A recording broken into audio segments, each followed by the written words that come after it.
तो क्या मतलब अगर मैम स्पिरिचुअलिटी की आप बात कर रही हैं, तो क्या हम लोगों को एक स्ट्रगल से गुज़र के ही स्पिरिचुअलिटी का एहसास होगा? देखिए, सबसे पहले तो इसमें हमारे मतलब हमारे साथ क्या-क्या होने लगता है मैं वो बताती हूँ। हुँ, हुँ। एक तो आपके सारे थॉट्स एकदम पॉज़िटिव हो जाते हैं। हुँ, आपके मन में सारे ख़्याल जो होते हैं ना वो एकदम पॉज़िटिविटी के आने लग जो कि जाते सबसे हैं। बड़ा भाव है मैम आज की डेट में। हाँ, आप जो भी लोगों से प्यार करते हैं, प्रेम करते हैं वो एकदम सेल्फ़लेसली करते हैं। उसमें आपका कोई स्वार्थ निहित नहीं होता है। आप बिल्कुल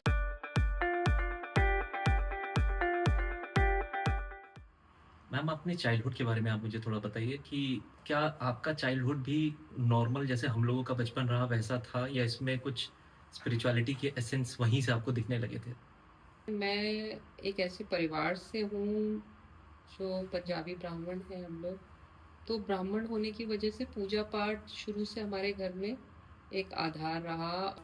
और पापा हालांकि पुलिस ऑफिसर थे, लेकिन शांति कुंज के मेंबर होने की वजह से वो शांति कुंज की बुक्स आती थी, तो उसमें बहुत अच्छी स्टोरीज होती थी, वो ही बोली जाती थी कि ये आपको पढ़नी है। शुरू से ना यही रहा कि स्पिरिचुअल प्रैक्टिसेस हमारी लाइफ का एक पार्ट बन गई। जो आज मैं जिन बातों को समझ पाती हूँ मैं बचपन से वैसे करती थी। उसका मतलब माइंड रीड करने की आदत थी।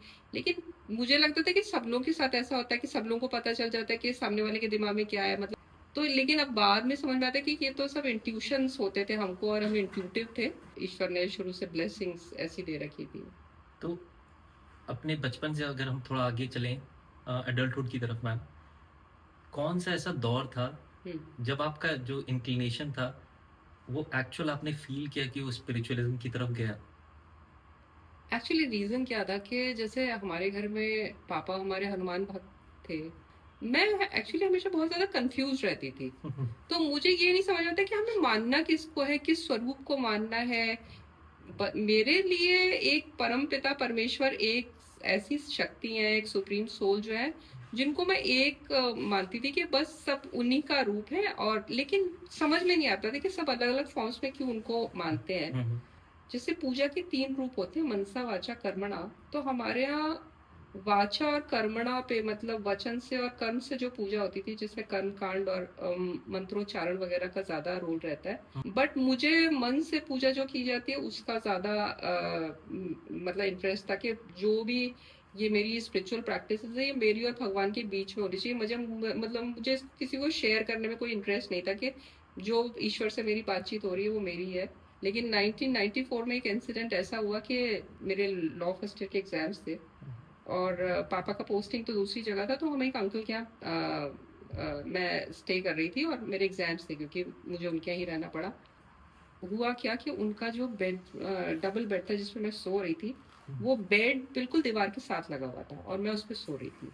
और रात में मुझे ऐसे फील हुआ, वॉल की साइड से, इधर वॉल थी और ये डबल बेड था, और बेड में मतलब रूम खाली था और मेरे अलावा कोई नहीं था। इतना हाथ मुझे एहसास हुआ कि मेरे सीने पे हाथ है और वो पूरा मूवमेंट कर रहा था हाथ, और मैंने जैसे ही करवट ली वो हाथ हट गया। और मैं इतना डर गई, 11:15 बजे का टाइम था, मुझे बहुत ज्यादा डर लगा। लेकिन फिर मुझे लगा कि शायद मुझे कोई ऐसा सपना आया होगा, या मैंने कुछ ऐसा डाउट मतलब अपने आप में लगा। नेचुरल है मैम ये तो हाँ, तो बिल्कुल। मैं कुछ उसको मतलब विश्वास नहीं कर पाई, मतलब मुझे लगा शायद मुझे ऐसा कोई वहम है। सपना वगैरह वह वहम आया है। जी। लेकिन मैं उस टाइम पे वहां सो नहीं पाई, तो उनके बगल में एक छोटा सा एक और रूम था जिसको उन्होंने ड्राइंग रूम बना रखा था, वो भी खाली पड़ा हुआ था। तो वहां मैं जाके सोफे पे लेट गई और वहीं पे सो गई। और रात को, अगले दिन मेरा पेपर था, रात को क्या हुआ कि मेरा सोफे के पास में एक छोटा सा टेबल था। उसके ऊपर एक स्टील का पानी का ग्लास मैंने रखा हुआ था और एक टाइम पीस रखा हुआ था। तो रात को 2:30 बजे मुझे ऐसे लगा जैसे एक हाथ जो है वो मेरे ऐसे गाल पे ऐसे आ रहा है, और मैंने जैसे ही वो झटका मारा तो हाथ बिल्कुल हाथ से टकराया, बिल्कुल अच्छे से पता है। और मैंने एकदम उठ के देखा, कुछ भी वहां नहीं था। और मैंने जब वो देखा कि ग्लास भी गिरा हुआ था और वो टाइम पीस भी वहां गिरा पड़ा था, लेकिन मुझे इतना डर लगा, इतना डर लगा, तो मैं उस दिन कंफर्म हो गई कि कोई चीज ऐसी है, वो हाथ है जो मेरी तरफ वो बार बार आ सेंसेशन रहा मैम है। आज भी मतलब आपको हाँ, वो मतलब मतलब वो आज भी मतलब गूज बम्स आ जाते हैं। वो मुझे इतना डर लगा। रात को 2:30 बजे का टाइम था और मुझे इतनी गर्मी लग रही थी, लेकिन मैंने वहाँ मोटी सी चादर पड़ी थी, मैंने चादर ओढ़ ली और मुझसे रहा नहीं गया। और नींद आ रही, लेकिन मैं आंख नहीं बंद कर पा रही हूँ, बहुत डर लग रहा। तो 2:15 बजे मेरे से नहीं रुका गया और मैं सो गई किसी तरह से, लेकिन फिर 4 बजे करीब मेरी फिर नींद खुली और मुझे ऐसा लगा जैसे मेरी बॉडी एकदम हल्की हो गई और सारा डर निकल गया, जैसे बॉडी में से कोई चीज़ रिलीज़ हो गई हुँ, है। हुँ, तो वो बहुत एक अजीब-सा इंसिडेंट था मेरी लाइफ़ का, हुँ, जिसने मुझे ये प्रूव कर दिया कि ऐसे नेगेटिव चीज़ें होती हैं, तो इनको काउंटर करने के लिए कोई पॉज़िटिव चीज़ भी होती है। तो मेरा ना तब मुझे एक मोटिव मिल गया ईश्वर की तरफ, एक आस्था मतलब मेरी बढ़ने लग गई उस हुँ, इंसिडेंट के बाद में। 97 में क्या हुआ कि मैं वैष्णो देवी माता के गई थी हुँ, और वैष्णो देवी माता के जब दर्शन किए तो वहाँ पे हम लोग जब कटरा पहुँचे तो तभी मेरे सर्वाइकल का बहुत सीवियर प्रॉब्लम स्टार्ट हो गया। जब मैं उतरी वहाँ पे सीढ़ी उतर के नीचे आने लगी तो बारिश हो गई तो सीढ़ियाँ सारी गीली हो गई। मैं जैसे ही गिरी और मैं बैठी-बैठी एकदम फर्स्ट सीढ़ी से ही नीचे गिरी और मैं बैठी-बैठी नीचे उतर गई और मेरे को लगा कोई हड्डी-वड्डी ज़रूर क्रैक की होगी मेरी। हुँ। बट मैं जब खड़ी हुई तो मुझे कोई चोट नहीं था, कोई दर्द नहीं था और मेरा वो जो गर्दन में प्रॉब्लम था वो भी एकदम खत्म हो चुका था। तब मैंने काफ़ी मतलब स्ट्रांगली जो है इस ईश्वर पे बिलीव करना स्टार्ट कर दिया। हुँ, हुँ। तो इसमें मैम ये जो अवेकनिंग अगर हम इसकी बात कर रहे हैं, ये स्पिरिचुअल अवेकनिंग की, तो हुँ। इसमें आपकी फैमिली का क्या कंट्रीब्यूशन रहा? हम ऐसे एक धार्मिक परिवार से आए जिसमें हमारा सारा जो भी हमने धार्मिक आस्थाएँ या जो भी हम बातें सुन रहे थे उनसे, क्योंकि मदर हमारी कर्मा थ्योरी पे बहुत ज़्यादा हमको बातें सुनाती थी, स्टोरी सुनाती थी, दादी हमारी बहुत ज़्यादा धार्मिक स्टोरी सुनाती थी और वो इधर-उधर के इंसिडेंट्स बहुत ज़्यादा रिलेट करती रहती थी, समझाते रहते थे। तो इस वजह से हमारा बचपन से ही बिलीफ सिस्टम जो था ना वो ऐसा हो गया था कि हमें इन सब चीज़ों पे विश्वास था कि ज़रूर कुछ होता है और ये इस तरह के जब इंसिडेंट्स हुए तो इस वजह से मेरा ईश्वर पे विश्वास और बढ़ता गया और हम लोग अपने हमेशा अपने कार्मिक अकाउंट्स को क्लियर करने के लिए हमारी कोशिश बनी रही। इसी जर्नी के दौरान मैम आपने एडवोकेसी भी प्रैक्टिस करी। हुँ। तो देखा जाए तो एडवोकेसी और स्पिरिचुअलिज्म बिल्कुल कंट्रास्ट हैं, ऑपोज़िट हैं। तो ये आपने दूरी कैसे तय करी है कि आप एडवोकेसी से फिर बिल्कुल एकदम एक स्पिरिचुअल लाइफ़ आपने अडॉप्ट करी और एक्सेप्ट करी? एक्चुअली रीज़न ये है कि एडवोकेसी तो मैंने अपनी चॉइस से चुना था और वो मैं बहुत ज़्यादा लॉजिकल ब्रेन वाली थी और मैं किसी बात को किसी कहने के पे विश्वास नहीं करती थी। मुझे पहले भी समझाया तो बहुत सारी चीज़ें गई कि पूजा-पाठ जो भी चीज़ें वो समझाया तो बचपन से जा रहा था। लेकिन मुझे जब खुद पर्सनल एक्सपीरियंस हुए तभी मेरा पूजा-पाठ में अपना पर्सनल इंटरेस्ट हुआ। एडवोकेसी का जो प्रोफ़ेशन था वो मैंने अपनी चॉइस से चुना था बट स्पिरिचुअलिटी मुझको उसके लिए यूनिवर्स ने मुझे चुना, उसको मैंने नहीं चुना था बट मेरे साथ फिर इतने ज़्यादा इंसिडेंट्स बढ़ गए थे, इतने ज़्यादा होने लग गए थे कि लाइफ में मेरा हर चीज़ का परसेप्शन चेंज होने लगा। एक्चुअली प्रैक्टिस मेरी अच्छी चल रही थी बट 2002 में हुआ कुछ ऐसा कि कुछ मेरा प्रोफेशनल जेलसी की वजह से कुछ लोगों ने मुझसे बहुत मिसबिहेव किया और हम लोग ऐसी डिसिप्लिन फैमिली से और एकदम सभ्य फैमिली से आए थे जहाँ पे हम लोग को लोगों की इज्जत करना सिखाया गया था, लोगों को बहुत तमीज़ से बात करना है। तो उन लोग का इन सब एटीट्यूड की वजह से ना मुझको बहुत ज़्यादा एक मेंटल स्ट्रेस इतना ज़्यादा हो गया कि मेरा वकालत से बिल्कुल मन हट गया। बट ये जब इंसिडेंट हुआ तो उस समय मेरे ट्विन्स बच्चे थे, सिर्फ 4 महीने के थे।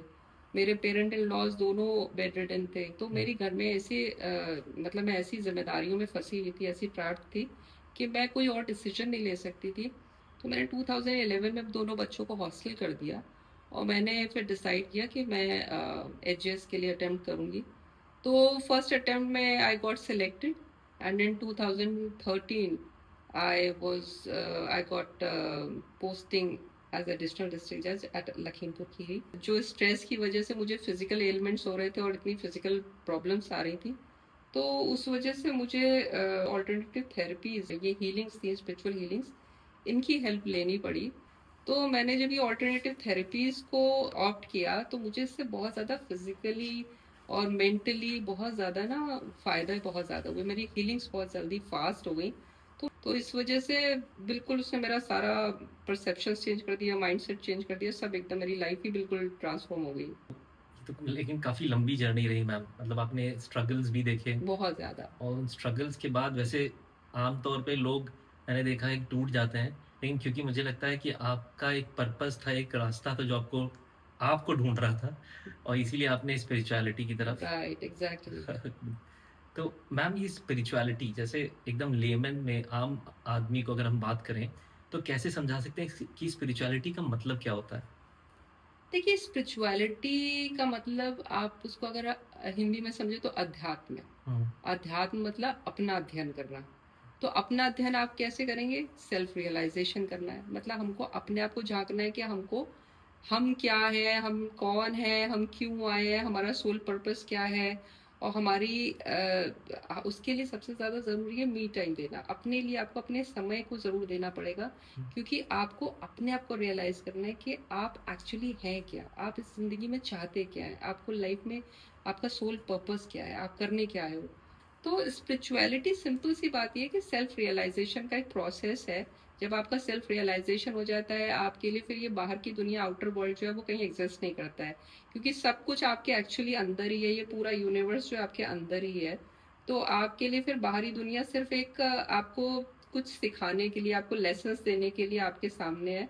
अदरवाइज़ आप जब स्पिरिचुअलिटी में जब अवेकन हो जाते हैं ना, फिर आपका सारा संबंध ईश्वर से रह जाता है, उस डिवाइन से रह जाता है। तो फिर आप और डिवाइन के अलावा आपके लिए कुछ और एग्ज़िस्ट करता ही नहीं है। तो क्या मतलब अगर मैम स्पिरिचुअलिटी की आप बात कर रही हैं, तो क्या हम लोगों को एक स्ट्रगल से गुज़र के ही स्पिरिचुअलिटी का एहसास होगा? क्या अवेकनिंग जो है, क्या स्ट्रगल के बाद ही मिलती है या इसका कोई शॉर्टकट तरीका है? जैसे हम लोग अगर मान लीजिए चाह रहे हैं क्योंकि आप आपकी बात सुन कर के मुझे रियलाइज़ हो रहा है कि मैं भी ऐसी मतलब फीलिंग एक महसूस करना चाहूँगा या स्पिरिचुअलिटी की तरफ मैं भी अगर मूव करना चाहता हूँ, पढ़ना चाहता हूँ, देखना चाहता हूँ कि ये होता क्या है, तो क्या इसके लिए भी मुझे भी अब पर्सनल एक स्ट्रगल से गुज़रना है या इसका कोई और भी तरीका है जैसे कि जिससे हम लोग समझ सकते हैं कि बेसिकली सेल्फ रियलाइज़ेशन कैसे हो? देखिए, सबसे पहले तो इसमें हमारे साथ क्या-क्या होने लगता है मैं वो बताती हूँ। हुँ, हुँ, एक तो आपके सारे थॉट्स एकदम पॉज़िटिव हो जाते हैं। हुँ, आपके मन में सारे ख़्याल जो होते हैं ना वो एकदम पॉज़िटिविटी के आने लग जो कि जाते सबसे हैं। बड़ा भाव है मैम आज की डेट में। हाँ, आप जो भी लोगों से प्यार करते हैं, प्रेम करते हैं, वो एकदम सेल्फलेसली करते हैं, उसमें आपका कोई स्वार्थ निहित नहीं होता है। आप बिल्कुल सेल्फलेसली मतलब हर व्यक्ति से आप बहुत अच्छे से निश्चल मन से सारे जवाब देंगे, उनकी हेल्प करेंगे, उसके पीछे आपका कोई उद्देश्य नहीं होगा कि मैं इसके लिए ऐसा करूँगा तो ये मेरे लिए ऐसा कर देगा। आप लोगों को जज करना बंद कर देते हैं।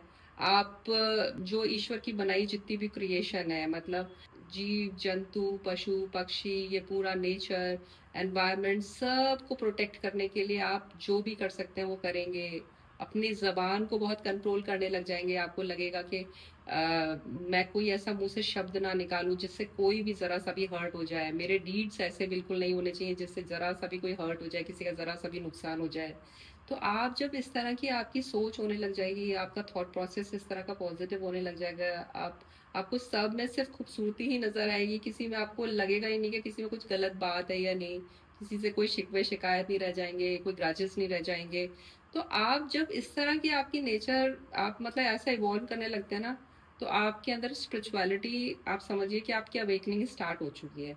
और जब जो ईश्वर जो डिवाइन एनर्जी है ना, वो भी आपको तभी कनेक्ट करती है क्योंकि जब आपका थॉट प्रोसेस एकदम पॉज़िटिव हो जाता है।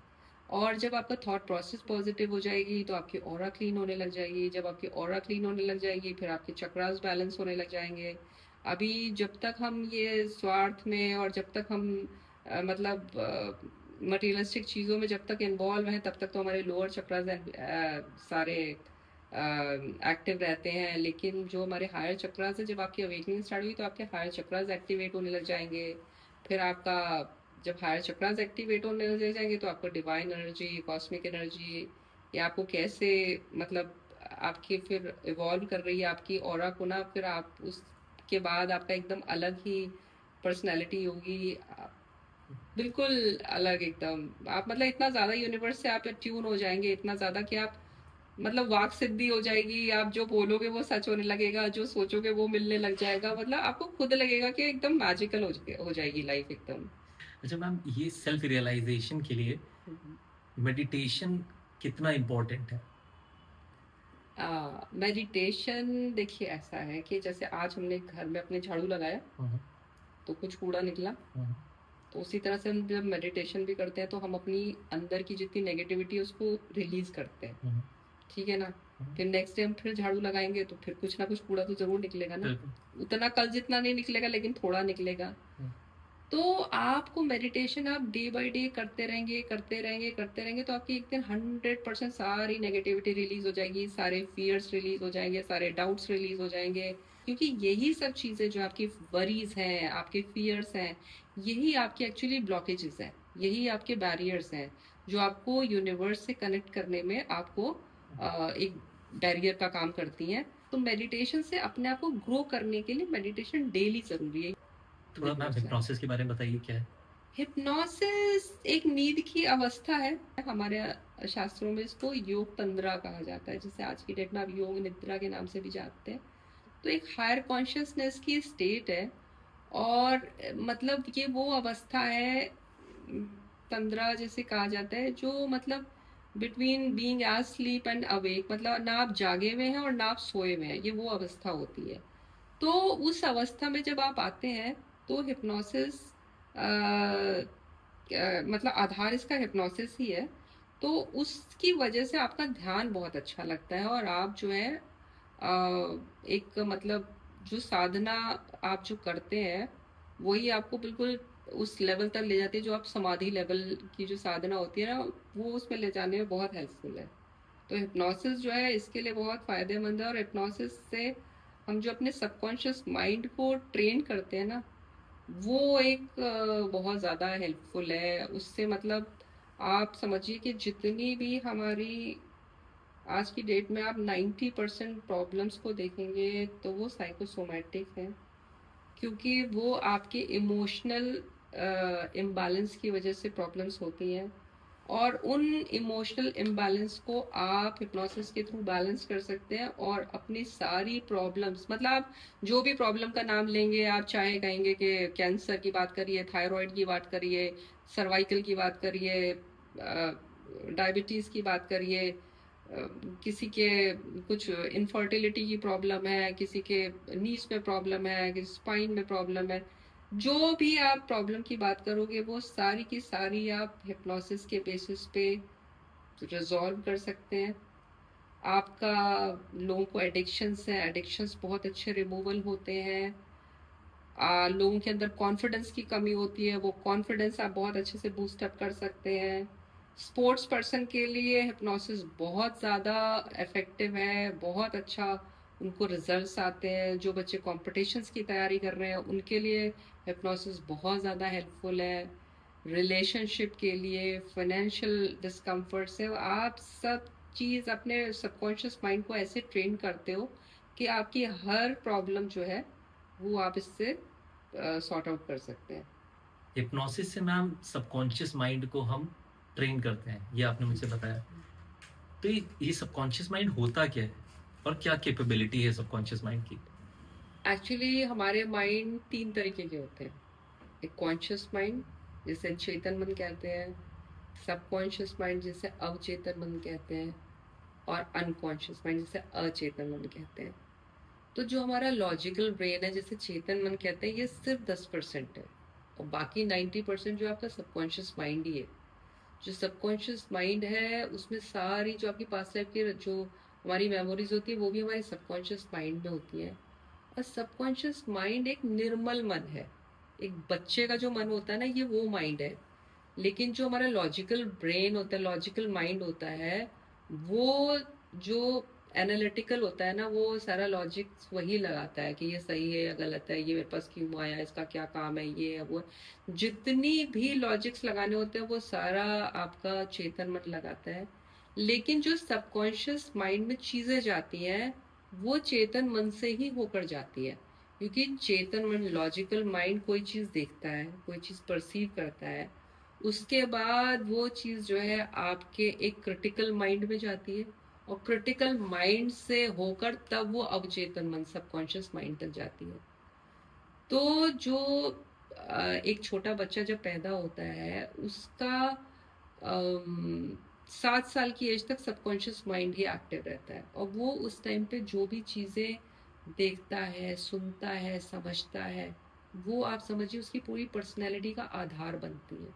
जैसे सपोज आपने मूड बनाया कि मुझको तो मर्सिडीज लेनी है, आपके मन में अब विचार चल रहा है कि मुझे मर्सिडीज गाड़ी लेनी है। अब आप समझिए कि आपका जो माइंड है वो एक टाइम में, आप जानते हैं, कम से कम 2 से 3 लाख चीज़ों को देखता है।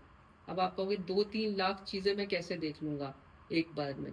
तो जैसे एक पेड़ है, उस पे हजारों लाखों पत्ते लगे हुए हैं, आप सारे पत्तों को याद नहीं कर सकते ना। आपके सामने एक लॉन है, उसमें घास लगी है, तो वो सारी चीज़ें जितनी भी आप देख रहे हो वो आप देख तो रहे हो बट आप हर चीज को याद ही नहीं रख रहे हो। आप रोड पे आ जाते हो, रोड पे आप कितनी सारी कारें निकलती हैं, लेकिन आप हर कार को तो नहीं याद रखते ना। बट हाँ, आपके दिमाग में मर्सिडीज कार लेने का जो आपका एक विचार चल रहा है, आपके सामने कोई भी मर्सिडीज गाड़ी निकलेगी तो वो आपको जरूर याद रहेगी। और आपको ये भी कौन सा कलर आपको लेना है, कौन सा आपको मॉडल लेना है, आपके सामने अगर वो निकल गई तो वो आपको शाम तक याद रहेगी, अगले दिन तक याद रहेगी। यार मैंने गाड़ी एक देखी थी, वो वाली है। तो मेरा बताने का सिर्फ पर्पस ये है कि जो भी आपके सबकॉन्शियस माइंड तक चीजें जाती है वो आपके कॉन्शियस माइंड से होकर क्रिटिकल माइंड में जाती है, और क्रिटिकल माइंड से ही होकर जब वो अलाउ करता है तभी वो सबकॉन्शियस माइंड तक, वरना सबकॉन्शियस माइंड तक हर चीज नहीं चली जाती है। जब ये सबसे पहले अगर मैं आपसे थोड़ा पीछे जाने की बात करूँगा, अगर हम बात करें कि आपने सबसे पहला हिप्नोसिस थेरेपी किसी को दिया था, तो वो कब, कितनी पुरानी बात होगी उससे पहले, तो ये मुझे आप बताइए। मैंने 2017 में प्राणिक हीलिंग सीखना स्टार्ट किया था। 2020 की अराउंड की बात है। तो मैं गिर पड़ी थी बाथरूम में, और मेरे ये यहाँ पे कट आ गया था फर्श पे, मैं ऐसे फ्लोर पे गिरी। और आप ये सोचिए कि मेरे घर पे उस टाइम पे कोई नहीं था। मैंने हस्बैंड को तुरंत फ़ोन किया, वीडियो कॉल वगैरह करके दिखाया, तो ये मेरा पूरा ऐसे लटक सा गया था। और हीलिंग के बेसिस पे ही सारा ब्लड बहना रुक चुका था। और आप यकीन नहीं मानोगे कि मुझे नहीं पता दर्द क्या चीज होती है। मतलब दर्द हुआ ही नहीं, ना मुझे स्टिचेस लगने में दर्द हुआ, ना मुझे वैसे दर्द हुआ, मतलब मुझे नहीं पता। तो वो हीलिंग से इतना ज्यादा इफेक्ट आ जाता है, आपका मन इतना स्ट्रांग हो जाता है, इतनी ज्यादा यूनिवर्स से आप कनेक्ट हो जाते हो ना, फिर आपको मतलब बड़ी से बड़ी चीज भी आपके लिए बहुत छोटी सी फील होती है आपको। अब मैम हिप्नोसिस को लेके हमने बहुत अच्छी चीज़ें जानी, लेकिन इसको लेके एक डर भी है लोगों के बीच में। मैंने देखा है कि जैसे मैं इन जनरल अगर कभी किसी से बात करता हूँ, तो 10 में से 6 लोग हिप्नोसिस से डर जाते हैं। आप अगर किसी को बोलोगे ना कि हम हिप्नोथेरेपी करते हैं, तो वो उनके दिमाग में इतने डाउट्स और डर होते हैं कि उनको मतलब लगता है कि पता नहीं हम उससे कौन सा सीक्रेट निकलवा लेंगे, पता नहीं कौन सी हमारा राज खुलवा लेंगे। ये सब चीजें बिल्कुल सच है। इसमें देखिए, इंडिया में इसको एक टैबू माना गया, और इसी वजह से इंडिया में इसको इतना लेट रिकॉग्निशन मिला। वरना 1953 में यूके में रिकॉग्नाइज कर लिया, 1958 में यूएस में रिकॉग्नाइज कर लिया हिप्नोथेरेपी को मैम। हाँ, लेकिन इंडिया में इसको एक्रेडिटेशन 2003 में मिला। और अभी भी उतना इसकी अभी भी पहचान नहीं बनी भी, अभी भी इसको एक नेगेटिव उसमें ये है। और सबसे ज्यादा सच बताएं तो इसमें सारा जो हमारी हिंदी मूवीज है ना, उन्होंने बहुत डराया है कि वो वशीकरण करके पता नहीं क्या क्या कर लेते हैं। देखिए, पहली बात तो ये कि आप हिप्नोटाइज उसी व्यक्ति को करेंगे जो आपके सजेशंस को फॉलो करेगा, और सजेशन वही फॉलो करेगा जो अपनी इंटेंशन से आपके पास तैयार होगा कि हाँ ठीक है, वो आप इंटेंशन आप उसको दोगे तब वो सजेशन फॉलो करेगा। अदरवाइज वो कभी हिप्नोटाइज होगा ही नहीं अगर उसके इंटेंशंस नहीं, मतलब जबरदस्ती कुछ नहीं, नेवर नेवर नेवर। आप किसी को नेगेटिव सजेशंस भी नहीं दे सकते। आप उसको हिप्नोटाइज कर लोगे तब भी आप अगर उसको नेगेटिव सजेशन दोगे वो फॉलो नहीं करता। सही बात मैम, क्योंकि देखा जाए दो तरह की इमेज मैंने देखी इस, या तो लोग बहुत डरते हैं हिप्नोथेरेपी से, नहीं तो उसको बहुत लाइटली लेते हैं, क्योंकि मजिशियंस ने भी बहुत बदनाम करा एक तरह से। क्योंकि आप देखिए तो कभी किसी मजिशियन के पास पहुंच जाए, किसी मजिशियन ट्रिक कोई कर रहा है, मेरे हिसाब से तो वो खाली ट्रिक्स होती हैं, लेकिन लोग कहीं ना कहीं कहते हैं यार वो सम्मोहित कर लेते हैं आपको। लेकिन ये सब चीजें मुझे लगता है जो मिथ्स हैं उसने लोगों को इसकी एक्चुअल बेनिफिट से दूर रखा। बिल्कुल सही बात है, बिल्कुल सही बात है। और आप देखिए ना, हमारे जो एंशिएंट टाइम था, मेडिकल साइंसेस तो अब आई, लेटेस्ट एनेस्थीसिया वगैरह तो अब आया, लेकिन जो एंशिएंट साइंस थी, सर्जरी वगैरह तो उस टाइम पे भी होती थी ना। तो उसमें आप व्यक्ति को ऑपरेट कर रहे हो, सर्जरीज हो रही हैं, इवन प्लास्टिक सर्जरीज वगैरह भी होती थी। तो वो कैसे होती थी? वो एनेस्थीसिया वगैरह का ऐसे तो प्रॉपर इंजेक्ट वगैरह करने का तरीका नहीं था, वो ट्रांस लेवल पे ही ऐसा इतना डीपली लेकर जाते थे कि तब वो सर्जरीज की जाती। तो इसका मेडिकली बहुत बेनिफिट्स हैं, बहुत ज़्यादा। क्योंकि मैंने अमेजिंग वे में देखा, मैं आपको एक छोटा सा इंसिडेंट बताऊँ। एक दिन क्या हुआ, भाभी हैं एक पास में, तो उनके नीज में इतनी ज़्यादा प्रॉब्लम थी कि नी रिप्लेसमेंट के अलावा उनके पास कुछ ऑप्शन नहीं रह गया। बहुत डॉक्टर 2-3 साल से बहुत ज़्यादा परेशान थी, तो नी रिप्लेसमेंट का उनका ऑप्शन आ गया। तो मैंने कहा अच्छा ठीक है, मैंने कहा भाभी एक बार आप ये भी करोगे, वो भी हिप्नोथेरेपी के नाम से डरती थी कि क्या है क्या नहीं। तो कहती है अच्छा ठीक है कराते हैं। तो फर्स्ट डे तो वो बहुत डरी सी रही, वो बैठी रही थोड़ा सा, मतलब वो उतना ज़्यादा कनेक्ट नहीं कर रही थी, बट उनको समझ में आ गया कि नहीं ऐसी कोई सीरियस या खतरनाक बात नहीं हो रही है। तो फिर उन्होंने सेकेंड डे उन्होंने थोड़ा ध्यान से उस हीलिंग को लिया।